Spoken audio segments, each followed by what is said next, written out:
اگر خرجشون را دولت میده این بر دولته.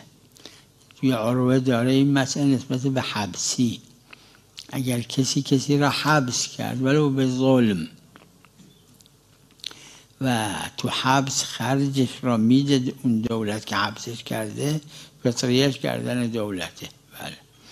و سرباز هم همین دوره، اگه سرباز خرجش رو دولت میده، نه اینکه یه پولی فقط بهش میده، این فطریش کردن دولته.